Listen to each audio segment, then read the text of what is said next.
Sir 515ನೇ ಕೆಂಪೇಗೌಡರು ಜಯಂತಿ ಪ್ರಯುಕ್ತ ಕೆಂಪೇಗೌಡರು 1537ರಲ್ಲಿ ಬೆಂದಕಾಳೂರು ಎಂಬ ನಗರವನ್ನು ಕಟ್ಟಿದರು. ಅದು ಇವತ್ತಿಗೆ ಬೃಹತ್ ಬೆಂಗಳೂರು ಮಹಾನಗರ ಆಗಿದೆ. ಅದು ಭಾಳ ಖುಷಿಯಾಗುವಂಥ ವಿಚಾರ. ಅವತ್ತಿಗೆ ಕೆಂಪೇಗೌಡರು ಕೆರೆ ಕಟ್ಟೆಗಳನ್ನೆಲ್ಲ ಕಟ್ಟಿ ಪಟ್ಟಣ ಮಾಡಿ ಅಲ್ಲೊಂದು ಜನಗಳಿಗೆ ಒಂದು ವಾಸ ಮಾಡುವಂಥ ಒಂದು ನಿರೀಕ್ಷೆ ಇಟ್ಕೊಂಡು ಮಾಡಿದಂಥ ಬೆಂಗಳೂರು ಇವತ್ತು ಈ ಮಟ್ಟಿಗೆ ಬೆಳೆದಿದೆ.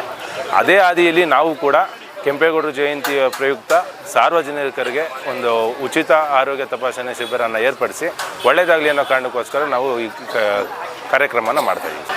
ಸರ್, ಮಾಮೂಲಿ general checkup, height weight, BP sugar, ಅದಾದಮೇಲೆ ಡಾಕ್ಟ್ರು ಸಲಹೆ ಏನಾದ್ರು ಕೊಟ್ಟರೆ ECG ಕೂಡ ಮಾಡಿಸಿದ್ದೀವಿ. ಮತ್ತು ಕಣ್ಣಿನ ತಪಾಸಣೆ ಮಾಡಿಸಿದ್ವಿ, ದಂತ ಚಿಕಿತ್ಸೆ ಕೂಡ ನಡೀತಿದೆ ಸರ್. ನನ್ನ ಕೈಯಲ್ಲಿ ಆದಷ್ಟು ನಾವು ಮಾಡ್ತೀವಿ. ಈಗ ಅದನ್ನು ಕೂಡ ವಾಸನ್ ಐ ಕೇರ್ ಕೂಡ ಅದೇ ಹೇಳಿದ್ದಾರೆ. ಸರ್, ನಿಮ್ಮ ವೇದಿಕೆ ಮುಖಾಂತರ ಬಂದರೆ ಅವ್ರಿಗೆ 20% ಡಿಸ್ಕೌಂಟ್ ಕೂಡ ಮಾಡಿಕೊಡ್ತೀವಿ ಅಂತ ಹೇಳಿದ್ದಾರೆ. ಸೊ ನಮ್ಮ ಕಡೆಯಿಂದ ಅಷ್ಟು ಮಾಡೋಕ್ಕೆ ನಾವು ಇದು 3 ವರ್ಷದಿಂದ ಮಾಡ್ಕೊಂಬರ್ತಾಯಿದ್ದೀವಿ. ಮಂಜುನಾಥ್